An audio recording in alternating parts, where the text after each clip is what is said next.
পাক গুপ্তচর যোগে গ্রেফতার মুর্শিদাবাদের যুবক। পাকিস্তানে ওটিপি পাঠানোর অভিযোগ। বহরমপুরে জালে যুবক ধৃত সুমন শেখ পুনের একটি লেদ কারখানায় কাজ করত। পাকিস্তানের একাধিক ব্যক্তির সঙ্গে সোশ্যাল মিডিয়ায় তার যোগাযোগ ছিল। ক্রিপ্টোকারেন্সির মাধ্যমে টাকাও পেয়েছে ধৃত, এমনই দাবি পুলিশ সূত্রে। গত সপ্তাহে জোহাব শেখ নামে একজন সিম কার্ড ব্যবসায়ীকে গ্রেফতার করা হয়। আর জোহাব শেখকে জিজ্ঞাসাবাদের পর সুমন শেখের সম্পর্কে তথ্য পায় পুলিশ। পাক গুপ্তচর বৃত্তি করতেই কি ওটিপি পাঠানো হয়েছিল খতিয়ে দেখছেন তদন্তকারীরা। আবির দত্ত আমাদের প্রতিনিধি রয়েছেন আমাদের সঙ্গে টেলিফোন লাইনে। আবির, কিভাবে মুর্শিদাবাদে যুবক পাকিস্তানের সঙ্গে যোগাযোগ রাখতো, কি অভিযোগ তার বিরুদ্ধে? দেখো, সুমন শেখ নামে যাকে গ্রেপ্তার করা হয়েছে তার বিরুদ্ধে অভিযোগ সে ওটিপি পাঠিয়েছে পাকিস্তানে এবং তার সে কিন্তু ক্রিপ্টোকারেন্সির মাধ্যমে লাভবান হয়েছে। এখন যেটা সন্দেহ করা হচ্ছে, আবির শোনা যাচ্ছে? আমরা যোগাযোগ করার চেষ্টা করছি। ধৃত এই সুমন শেখ যে মুর্শিদাবাদের যুবক, পুনের একটি লেদ কারখানায় কাজ করত এবং পাকিস্তানের একাধিক ব্যক্তির সঙ্গে তার যোগাযোগ ছিল, সোশ্যাল মিডিয়ার সঙ্গে তার যোগাযোগ ছিল, এমনই জানা যাচ্ছে পুলিশ সূত্রে।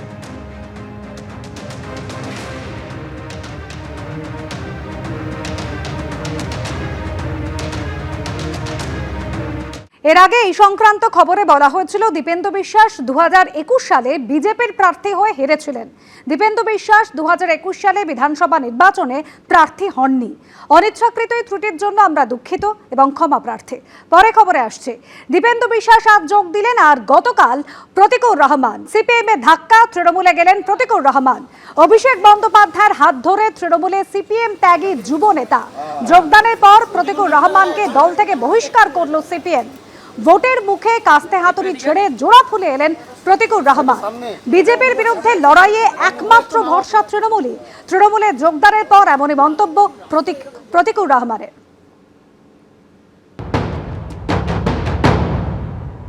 আন্তর্জাতিক মাতৃভাষা দিবস আজকের। বাংলা ভাষার জন্য অসংখ্য মানুষ প্রাণ দিয়েছিলেন এবং আজকের এই দিনটাকে প্রতিষ্ঠা করেছে গোটা বিশ্বের ময়দানে। আজকের ঠিক সেই সময় দাঁড়িয়ে পশ্চিমবঙ্গের মাটিতে বাংলার অস্মিতা, বাংলার গৌরব, যেটা নিয়ে বাংলার মুখ্যমন্ত্রী লড়াই করছেন, সঙ্গে আমাদের নেতৃত্ব অভিষেক ব্যানার্জি লড়াই করছেন। এবং আমার মনে হয়েছে যে এই সময়কালে দাঁড়িয়ে বিজেপির বিরুদ্ধে লড়াই করবার জন্য, বিজেপিকে আটকানোর জন্য যেভাবে গোটা ভারতবর্ষে মানুষের কণ্ঠ রোধ হচ্ছে, তার বিরুদ্ধে দাঁড়িয়ে বিজেপির বিরুদ্ধে লড়বার জন্য সবচেয়ে বড় শক্তি হচ্ছে তৃণমূল কংগ্রেস। তাই আমি তৃণমূল কংগ্রেসের সঙ্গে এসছি, অভিষেক ব্যানার্জির সঙ্গে এসছি, মমতা ব্যানার্জির সঙ্গে এসছি।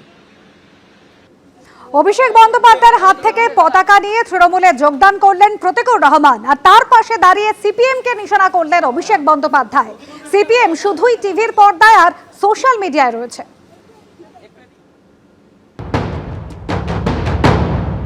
অন্য দলেরও যারা অনেক তরুণ প্রজন্মের প্রতিনিধিরা যারা এক বুক আশা, আকাঙ্ক্ষা, স্বপ্ন নিয়ে রাজনীতিতে এসছেন, তাদেরকে বলবো তৃণমূলে আসুন।